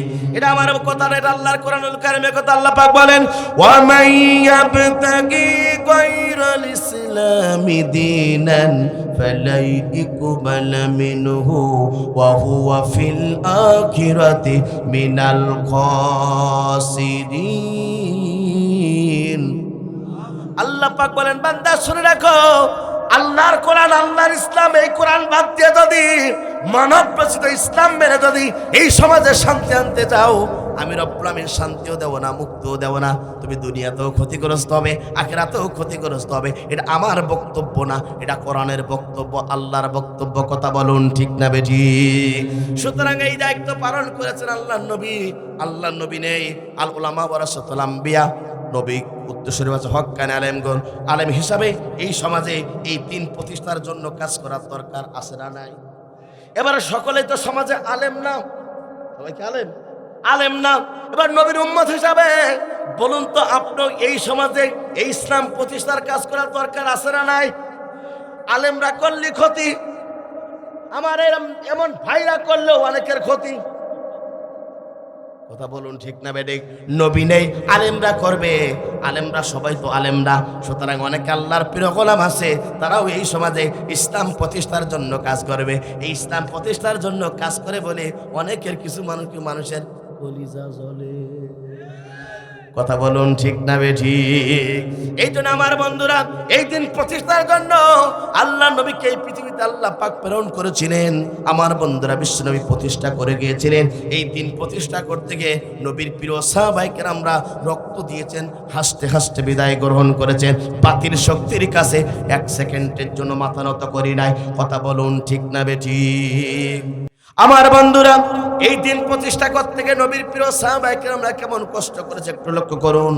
আল্লাহ নবীর প্রিয় একজন সাহাবী ছিল, 27 বছরের যুবক, নাম তার ছিল আব্দুল্লাহ ইবনে হুযাফা। একবার জোরে জোরে বলুন আল্লাহু আকবার। আল্লাহ নবীর প্রিয় সাহাবী আব্দুল্লাহ ইবনে হুযাফা বিশ্বনবীর প্রিয় সাহাবী ছিলেন। ইসলাম কবুল করলেন, কালেমা গ্রহণ করলেন, আল্লাহ নবীর পক্ষে চলে আসলেন, আল্লাহ নবীর কাছে থাকলেন। আমার বন্ধুরা, সঙ্গে সঙ্গে আল্লাহ নবী পৃথিবীর 6টা দেশে 6 জন সাহাবীকে নিযুক্ত করলেন রাষ্ট্রপ্রধানদের কাছে দাওয়াত দেওয়ার জন্য, কোরআনের দাওয়াত নেই, ইসলামের দাওয়াত পৌঁছানোর জন্য। আমার বন্ধুরা, বিশ্বনবী যখন 6টা দেশের জন্য রাষ্ট্রপ্রধানদের কাছে ইসলামের দাওয়াত দেওয়ার জন্য নিযুক্ত করলেন 6 জন সাহাবীকে, তার মধ্যে আব্দুল্লাহ ইবনে হুযাফা ছিলেন 1 নম্বর। একবার জোরে জোরে বলেন আল্লাহু আকবার। সেই সময় পারস্য সম্রাট ছিল আমার বন্ধুরা, সম্রাট কাইসার। সেই সময় সুপার পাওয়ার ছিল তার, সম্রাট ছিল কাইসার। আমার বন্ধুরা, সেই দরবারে বিশ্বনবী চিঠি লিখলেন, আব্দুল্লাহ ইবনে হুযাফার হাতে উঠিয়ে দিলেন। আব্দুল্লাহ ইবনে হুযাফাকে বললেন, আব্দুল্লাহ ইবনে হুযাফা, তুমি এই চিঠিটা নিয়ে পারস্য সম্রাট কাইসারের কাছে নিয়ে যাবে।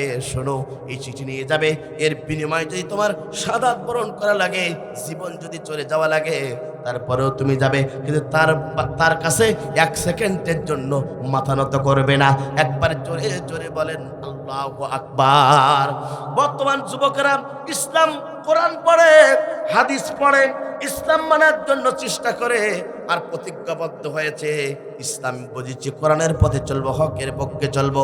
যদি এই পথে চলতে গিয়ে ফাঁসির কাস্টে ছোড়া লাগে, মেশিন গানের বুলেটে যদি বুকটা আমাদের সারকার করে দেয়, আমরা হাসতে হাসতে বিদায় গ্রহণ করব, তবে 1 সেকেন্ডের জন্য বাতিল শক্তির কাছে মাথা নত করব না। কথা বলুন ঠিক না বেঠিক? এই পৃথিবীতে ইসলাম প্রতিষ্ঠা হয়েছে তরুণ সাহাবীদের রক্তের বিনিময়ে। আগামীতে বাংলার জমিনে কোরআন প্রতিষ্ঠা হবে এদেশের যুবকদের রক্তের বিনিময়ে। কথা বলুন ঠিক না বেঠিক? 24 সালে রক্ত ঝরেছে, 26 সালে রক্ত যাবে, কিন্তু তারপরেও বাতিল শক্তির হাতে এই সমাজকে আমরা উঠে দিতে পারি না। কথা বলুন ঠিক না বেঠিক? আল্লাহ নবীর প্রিয় সাহাবী আব্দুল্লাহ ইবনে হুযাফা রাদিয়াল্লাহু তাআলা আনহু চলে গেলেন সম্রাট কায়সারের রাজ দরবারে, সালাম প্রদান করলেন। তার সৈন্য সমর্থ বাহিনী তাকে গ্রেফতার করে এবার সম্রাট কায়সারের কাছে নিয়ে যাওয়া হলো। সম্রাট কায়সার এমন একটা চেয়ারে বসালেন, বসে বললেন, ও তোমার নাম কি যুবক? বলল, আমার নাম আব্দুল্লাহ ইবনে হুযাফা। কি করছে, কি জন্য আমার কাছে এনেছো? বিশ্বনবীর কাছ থেকে দাওয়াত নিয়ে আপনার কাছে চিঠি নিয়ে আসলাম। সঙ্গে সঙ্গে চিঠিটা হাতে উঠিয়ে দিলেন। দেবার পরে বিসমিল্লাহ ছিল সেই চিঠির প্রথমে। সঙ্গে সঙ্গে আব্দুল্লাহ ইবনে হুযাফার প্রতি আমার বন্ধুরা সম্রাট কায়সার মটকাটা গরম হয়ে গেল, রাগান্বিত হয়ে গেল। সৈন্য সমর্থ বাহিনীকে বলা হলো, তাকে তাড়াতাড়ি গ্রেফতার করো, তাকে ইমানের দাবিতে গ্রেফতার করে তাকে অন্ধপ্রকাশ্যে জীবন যাপন করাও। একবার জোরে জোরে বলেন নাউজুবিল্লাহ। সম্রাট, আমার বন্ধুরা, সম্রাট কায়সার আব্দুল্লাহ ইবনে হুযাফাকে অন্যায়ভাবে গ্রেফতার করে আমার বন্ধুরা দিনের দাওয়াত দেবার কারণে চিঠিতে বড় অপরাধে গ্রেফতার করে অন্তঃপ্রকাশ্যে রাখলেন। আমরাও দেখেছি 17টি বছর ধরে এদেশে অসংখ্য জালেমরা আলেমদেরকে মিথ্যা তকমত দিয়ে মিথ্যা কথা বলে অসংখ্য আলেমকে রাতের পর রাত, দিনের পর দিন অন্ধপ্রকাশ্যে জীবন যাপন করিয়েছে। কথা বলুন ঠিক না বেঠিক? কোরআনের বাক্যে আল্লামা সাঈদী রাজাকার ছিল, এই বাংলার জমিনে একজন মুসলমান বলতে পারবে না। বাংলার জমিনে কোরআনের বাক্যে আল্লামা সাঈদী ধর্ষণকারী ছিল, এই বাংলার জমিনে একজন বলতে পারবে না। কিন্তু তার অপরাধ হয়েছিল এটাই, ইনিল হুকমু ইল্লা লিল্লাহ, সৃষ্টি যার, আইন চলবে তার। এই জমিনে কালেমার সঠিক দাওয়াত দেওয়ার কারণে, কোরআনের সঠিক তাফসীর করার কারণে বাইরের একটা রাষ্ট্রের পানি পড়া খেয়ে ওই জালেমরা কোরআনের বাকি আল্লামা সাঈদীকে হত্যা করে ওই অন্ধপ্রকাশ্যে তাকে রাখা হয়েছিল। কথা বলুন ঠিক না বেঠিক? আমার বন্ধুরা শুনে রাখুন, তাহলে কোরআনের বাকি আল্লামা সাঈদীর কোনো দোষ ছিল না, একটাই দোষ, তিনি এই সমাজে কোরআনের কথা বলেছিলেন, হকের পক্ষে কথা বলেছিলেন, ইসলামের পক্ষে কথা বলেছিলেন। সুতরাং কোরআনের পাখি 13টি বছর ধরে জুলুম নির্যাতনের শিকার হওয়ার পরেও 1 সেকেন্ডের জন্য বাতিল শক্তির কাছে মাথা নত করি নাই। কথা বলুন ঠিক না বেঠিক? আমার বন্ধুরা, আব্দুল্লাহ ইবনে হুযাফা মাথা নত করলেন না। এরপর কি হলো? অন্ধ প্রকাশ রাখা হলো। অসংখ্য দিন কেটে গেল। আব্দুল্লাহ ইবনে হুযাফাকে বের করা হলো।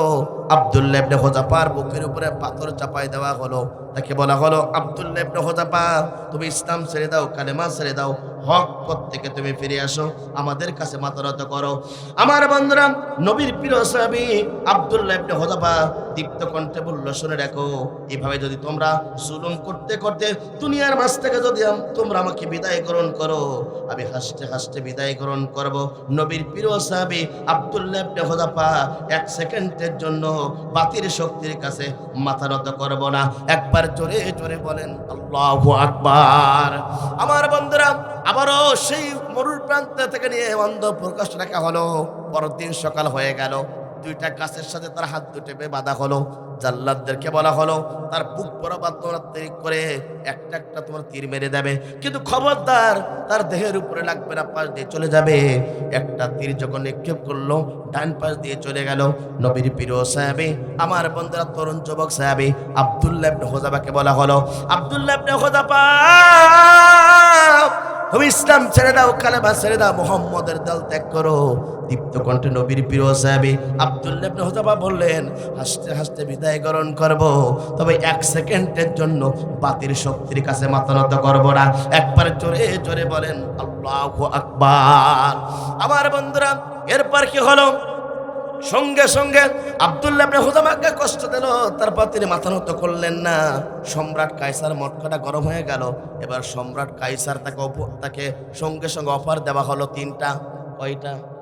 জোরে বলেন। তিনটা অফার দেওয়া হলো তাকে। উপঢৌকন দেওয়ার জন্য বলেছিল।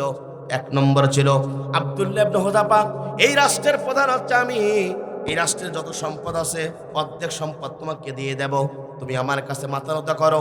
নবীর প্রিয় সাহাবী আব্দুল্লাহ ইবনে হুযাফা বলেছিল, না, আমি মাথা নত করব না, সম্পদও আমি চাই না। যারা ইমানদার হয় তারা বাতিল শক্তির কাছে একটা সম্পদ যেন মাথা উন্নত করে না। কথা বলুন ঠিক না বেঠিক? দ্বিতীয় নম্বর হলো, ও আব্দুল্লাহ ইবনে হুযাফা, আমি হলাম এই রাষ্ট্রের প্রধান, স্বরাষ্ট্র মন্ত্রীর একটা বড় চেয়ার, স্বরাষ্ট্র মন্ত্রীর চেয়ারটা তোমাকে দেওয়া হবে, তুমি মাথা নত করো। আব্দুল্লাহ ইবনে হুযাফা মাথা নত করলেন না। আমার বন্ধুরা, তৃতীয় নম্বর আব্দুল্লাহ ইবনে হুযাফাকে অফার দেওয়া হয়েছিল, আমি যখন মারা যাব এই রাষ্ট্রের সবচেয়ে চেয়ার খালি থাকবে, তুমি যদি আমার মেয়ের সাথে বিবাহ আবদ্ধ হতে পারো, এই চেয়ারে তোমাকে বসে দেওয়ার ব্যবস্থা আমি করব। দীপ্ত কণ্ঠে নবীর প্রিয় সাহাবী আব্দুল্লাহ ইবনে হুযাফা বলেছিল, আমি যদি এভাবে বিদায় গ্রহণ করি, জুলুম করতে করতে যদি বিদায় গ্রহণ করানো হয়, এক সেকেন্ডের জন্য এই অফারগুলো আমি গ্রহণ করব না। আমি বিশ্বনবীর পক্ষে থাকতে চাই, আমি আল্লাহর পক্ষে ঈমান আনতে চাই। একবার জোরে জোরে বলেন আল্লাহু আকবার।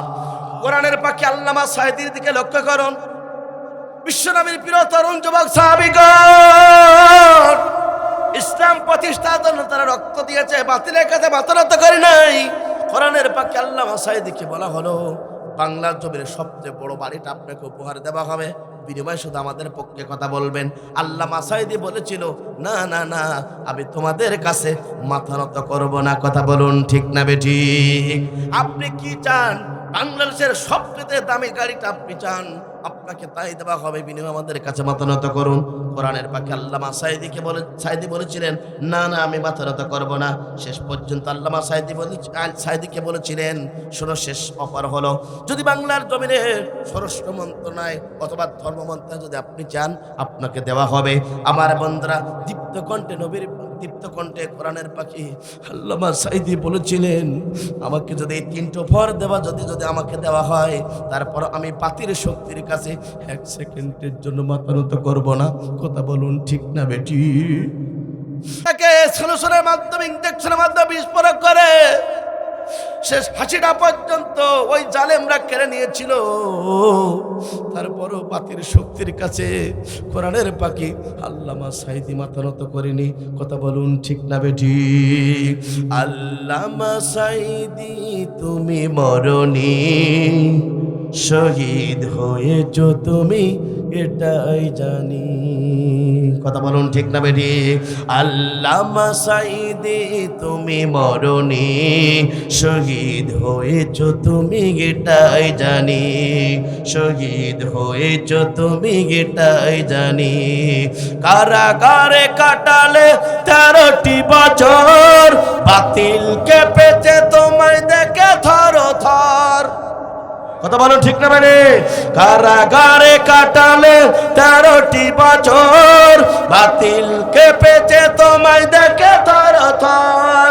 তুমি যে ছিলে মোদের নয়নমণি, তুমি যে ছিলে মোদের নয়নমণি, শহীদ হয়েছ তুমি এটাই জানি।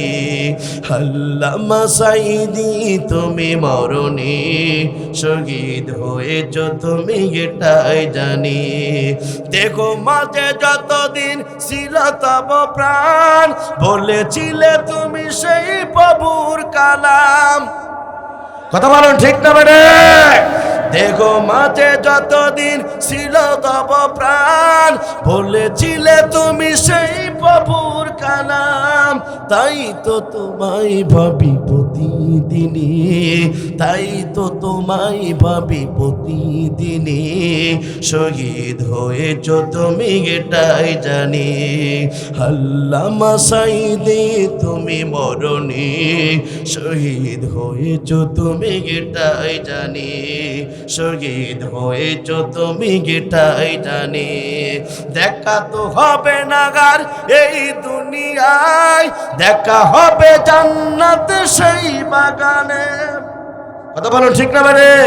দেখা তো হবে না আর এই জীবনে, দেখা হবে জান্নাতের সেই ফুল বাগানে। এই আশা কবুল করো আল্লাহ তুমি, এই আশা কবুল করো আল্লাহ তুমি, শহীদ হয়েছ তুমি এটাই জানি। আল্লামা সাঈদী তুমি মরনি, শহীদ হয়েছ তুমি এটাই জানি। কথা বলুন ঠিক না বেঠিক?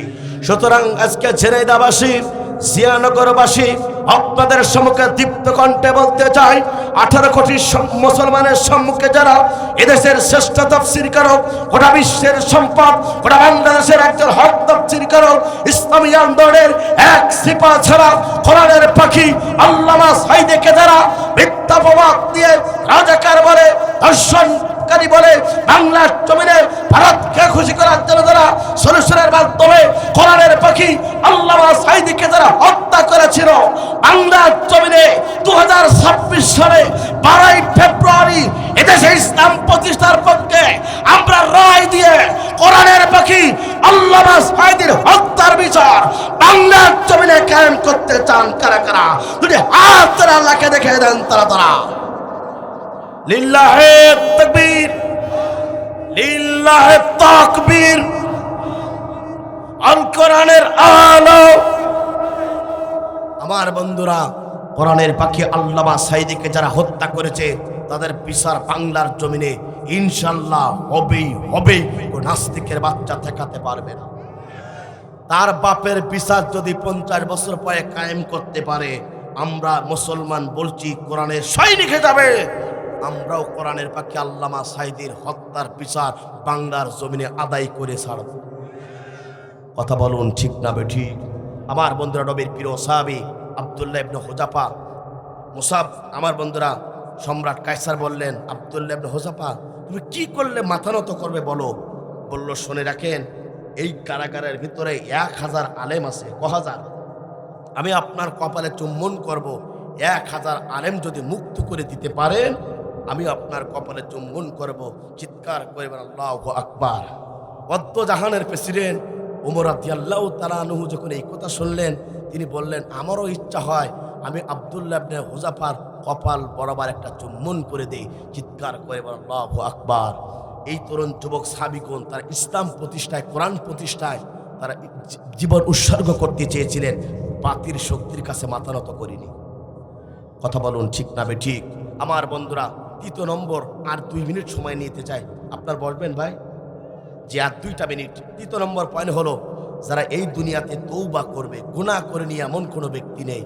তৌবা করবে যারা আল্লাহর ভালোবাসা এবং জান্নাত পেয়ে যাবে তারা।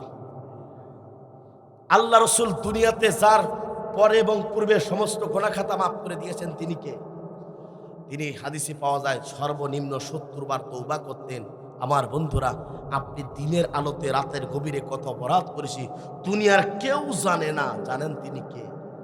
চার দেয়ালের মাঝখানে ঘরের ভিতরে একা একা কত অপরাধ কাজ করি দুনিয়ার কেউ জানে না, জানেন তিনি হচ্ছেন মহান রব। আমার বন্ধুরা, অপরাধ করার পরে যদি আমরা গভীর রজনীতে দুটি হাত তোলে তওবা করে আল্লাহর কাছে হাত তুলি, যিনি আমাদেরকে ক্ষমা করবেন তিনি কে? আমার বন্ধুরা, এই তওবা করার কথা বলেছেন আল্লাহ রাব্বুল আমিন কোরআনুল কারীমের ভিতরে। আমার বন্ধুরা, বিশ্বনবী 70 থেকে 90 বার পর্যন্ত তওবা করতেন, যার সমস্ত গুনাহ খাতা আল্লাহ পাক মাফ করে দিয়েছেন। তারপরও আপনাকে আমাকে যত গুনাহ করি সমস্ত গুনার জন্য গভীর রজনীতে আমরা আল্লাহ তাআলার কাছে তওবা করলে গুনাহ খাতা মাফ করবেন। কথা বলুন ঠিক না বেঠিক? এই জন্য আমার বোনেরা, আজকের মা বোনদের সম্পর্কে লাস্ট ওয়াজ আমি করে চলে যাব। ও আমার শ্রদ্ধ মা বোনেরা, তোমরা কোন মায়ের সন্তান কোন পিতার সন্তান আমি বলতে পারি না। শ্রদ্ধ মা বোনেরা, এই পৃথিবীতে আপনাদের পেট থেকে বিশ্বনবী এনেছেন, এই পৃথিবীতে কোরআনের পাখি আল্লামা সাঈদী এনেছেন, ডক্টর মিজানুর রহমান আজহারী আছেন, মুফতি আমির হামজা আছেন। শ্রদ্ধ মারা, এই দুনিয়াতে ইসলাম প্রতিষ্ঠার জন্য মা বোনদের অবদান পর্যন্ত অনেক বেশি। কথা বলুন ঠিক না বেঠিক? আল্লাহর নবীর কাছে একজন সাহাবী, মহিলা সাহাবী আসলেন ছোট্ট একটা বাচ্চা নিয়ে, এসে বললেন, ইয়া রাসূলুল্লাহ, হাবিব আল্লাহ, আপনি তো জিহাদের ময়দানে যাবেন, আমার এই বাচ্চাটা আপনি নিয়ে যান জিহাদের ময়দানে। আল্লাহ নবী বললেন, ও মহিলা সাহাবী, তোমার এই মাসুম বাচ্চাটা নিয়ে আমি জিহাদের ময়দানে কি কাজ করতে পারি আমি একটু জানতে চাই। সঙ্গে সঙ্গে আল্লাহ নবীর প্রিয় মহিলা সাহাবী বললেন, ইয়া রাসূলুল্লাহ, হাবিব আল্লাহ, কাফেররা যখন টার্গেট করে আপনাদেরকে বৃষ্টির মতন করে বল্লভ ছড়বে অথবা তীর ছুড়ে দেবে, আপনি আমার সন্তানটাকে এইভাবে ধরবেন, সমস্ত তীরগুলা আমার সন্তানের বুকের উপরে ভোট করে লাগবে, আর আপনি নিরাপদে থাকবেন। এই কাজটা যদি করতে পারেন, আমি মহিলা সাহাবী আপনার প্রতি সবচেয়ে খুশি। একবার জোরে জোরে বলেন আল্লাহু আকবার। এই পৃথিবীতে মা সুমাইয়ার অবদান ইসলামের জন্য অনেক বেশি। আমার বন্ধুরা, ফিরাউনের স্ত্রী ইসলামের জন্য অবদান অনেক বেশি। আমার বন্ধুরা, খানসা রাদিয়াল্লাহু তাআলা আনহা, তার অবদান পর্যন্ত অনেক বেশি। প্রিয় শ্রদ্ধ মা ও বোনেরা, ও আমার কলিজার টুকরা মা ও বোনেরা, আপনাদেরকে বলতে চাই, আগামীতে ইসলাম প্রতিষ্ঠার জন্য এলাকার সমস্ত মা বোনদেরকে ঐক্যবদ্ধভাবে দিন প্রতিষ্ঠায় কাজ করতে হবে। কথা বলুন ঠিক না বেঠিক? আমার বন্ধুরা, নবীর মহিলা সাহাবী বললেন, ইয়া রাসূলুল্লাহ, এই সন্তানটা সেই কাজে লাগাবেন। আল্লাহ নবী সন্তানটাকে নিয়ে নিলেন, জিহাদের ময়দানে চলে গেলেন। আমার বন্ধুরা, সেই জিহাদে রাসূলের পাশে ছিলেন 10 জন সাহাবী দেহরক্ষী। আমার বন্ধুরা, সমস্ত দেহরক্ষীকে সমস্ত কাফেররা তীর মেরে মেরে দুনিয়ার মাঝে বিদায় গ্রহণ করিয়ে দিলেন। আর আল্লাহ নবীর কাছে শেষ পর্যন্ত এই বাচ্চারা ছিলেন। কাফেররা যখন নবীকে টার্গেট করে বৃষ্টির মতন করে যখন আমার বন্ধুরা তীর নিক্ষেপ করে, আল্লাহ নবী এইভাবে ধরে ওই বাচ্চাটার বুকের ভিতরে, পিঠের উপরে এক একটা করে আমার বন্ধুরা তীর ভেদ করে লাগে। আর আল্লাহু আকবার চিৎকার করে এই বাচ্চাটা চিৎকার করে। একবার জোরে জোরে বলেন আল্লাহু আকবার। দুনিয়ার মাঝ থেকে আমার বন্ধুরা ওই শিশু সন্তানটা দুনিয়ার মাঝ থেকে বিদায় গ্রহণ করলেন, শহীদ হলেন। আল্লাহ নবী রক্তমাখা শরীর নিয়ে ওই বাচ্চাটা নিয়ে বাড়িতে ফিরে আসলেন। আমার বন্ধুরা, জানাজার ব্যবস্থা হয়ে গেল। মহিলা সাহাবী বাড়ি পর্যন্ত বসেছিলেন। আমার বন্ধুরা রাস্তায় সঙ্গে সঙ্গে বললেন, ইয়া রাসূল, বলে কেউ যেন বলে যায়, শোনো, তোমার সন্তান দুনিয়ার মাঝে বিদায় গ্রহণ করেছে, তুমি খুশি না? কি জানতে চাই?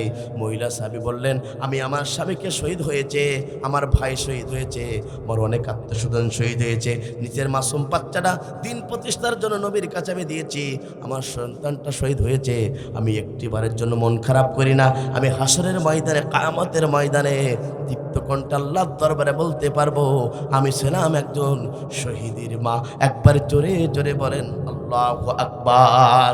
ও আমার মা বোনেরা, এই জন্যে আপনাকে, আমার সন্তানকে নিজ ইসলামের পথে থাকবেন, কোরআনের পক্ষে থাকবেন, হকের পক্ষে থাকবেন। আপনার সন্তানটাকে ন্যায় প্রতিষ্ঠার জন্য, সমাজের বুকে ইসলাম প্রতিষ্ঠার জন্য এমন বীরভাবে ওই সন্তানটাকে গড়ে তুলবেন। আপনাকে যিনি ভালোবাসবেন তিনি হচ্ছেন মহান রব। কথা বলুন ঠিক না বেঠিক? এরপরও যদি আমরা অপরাধ কাজ করি, গুনাহ খাতা মাফ করে দেবেন তিনি কে? একজন মহিলা সাহাবী আমার বন্ধুরা অপরাধ কাজ করেছিল, জিনা করেছিল। জিনা করার পরিবর্তে তার সন্তান এসেছিল পেটের ভিতরে। সেই মহিলা সন্তান অনেক বড় ঘটনা, তওবা করেছিলেন। আমার বন্ধুরা এতটা তওবা করেছিলেন যে এই তওবা যদি 70 জন জাহান্নামীদেরকে দেওয়া হতো, সেই 70 জন জাহান্নামী জান্নাতের সুঘ্রাণ পর্যন্ত সার্টিফিকেট পেয়ে যেত। তারপরেও তিনি ইসলাম ছাড়েন নাই, কোরআন দিয়ে বিচার করেছেন। মা ও বোনেরা, কত অপরাধ করি আমরা, কত অপরাধমূলক কাজ করি, পুরুষ ভাইরা কত অপরাধমূলক কাজ করি। সব কাজ শেষ করার পরে বাড়িতে যখন আসবো, ইসলামী আন্দোলনের কর্মী হই আর যে হই না কেন, আমরা তওবা করব আল্লাহর কাছে, যিনি আমাদের মাফ করে দেবেন তিনি কে? সুতরাং তওবা করলে যিনি আমাদেরকে মাফ করে দেবেন তিনি হচ্ছেন মহান রব। কথা বলুন ঠিক না বেঠিক?